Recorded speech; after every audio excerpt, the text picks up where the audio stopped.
देखा आपने उसकी हर गलत हरकत को कैसे सपोर्ट कर रही है। देख रहा हूं। ये हमेशा मुझे झूठा और गिल्टी फील कराने के लिए सब कुछ करती है। तुम्हें तो खुश होना चाहिए ना कि वजह जो भी हो, इन दोनों के दरमियान की बर्फ पिघल रही है। बर्फ नहीं है डैड, आतिशफिशा है जो कभी पिघलेगा नहीं, लेकिन एक दिन फट जरूर जाएगा। तब भी तुम्हारा निकाह उससे खत्म नहीं होगा। उसे जितना जल्दी कबूल कर लो उतना ही अच्छा है।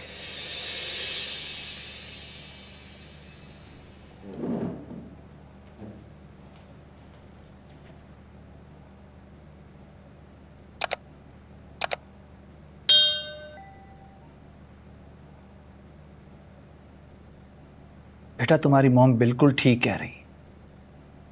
नसीब से कोई नहीं जीत सकता, और अब यही तुम्हारा नसीब है। मेरा नसीब नहीं है डैड, ये आप दोनों का लालच है, और आपकी तो बेइज्जती है।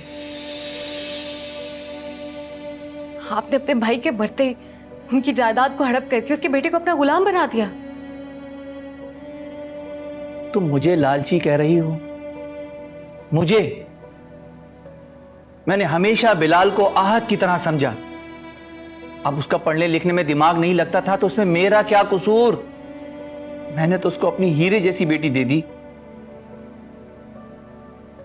हीरे जैसी बेटी देने से बेहतर था डैड, आप इस घर को थोड़ा वक्त दे देते।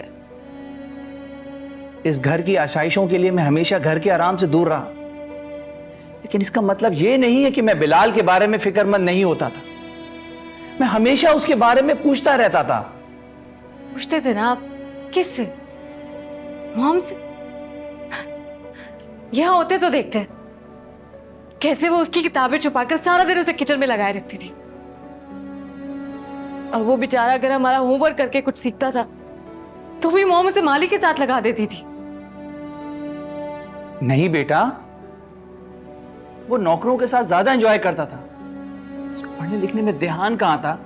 ये भी आपको मॉम ने कहा था ना, क्योंकि उनका ध्यान उसकी तरफ था। एक मैं थी डैड जो उसके साथ सिंसियर थी, आपने वो रिश्ता भी नापाक कर दिया। नहीं बेटा, शौहर का रिश्ता बहुत पाक रिश्ता होता है। तुम अब उसका साथ दे दो। जिस निकाह में मेरी मर्जी नहीं है डैड, वो निकाह कैसे मान सकती हूँ? अगर आप मेरी नजर से देखें ना, तो मैं और वो एक नाजायज रिश्ते में रह रहे हैं।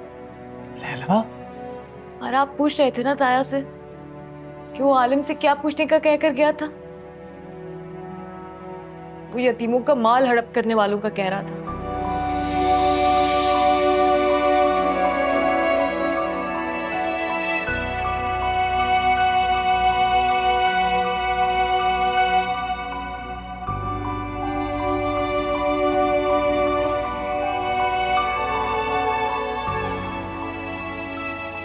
मैं उससे बात कर सकता हूं।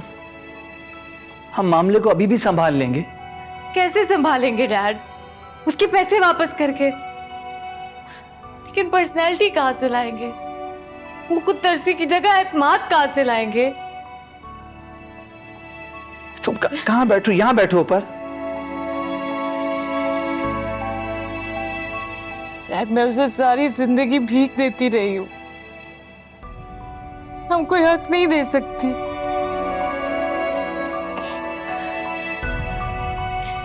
सारी जिंदगी ऐसे ही बैठकर कभी उससे नफरत और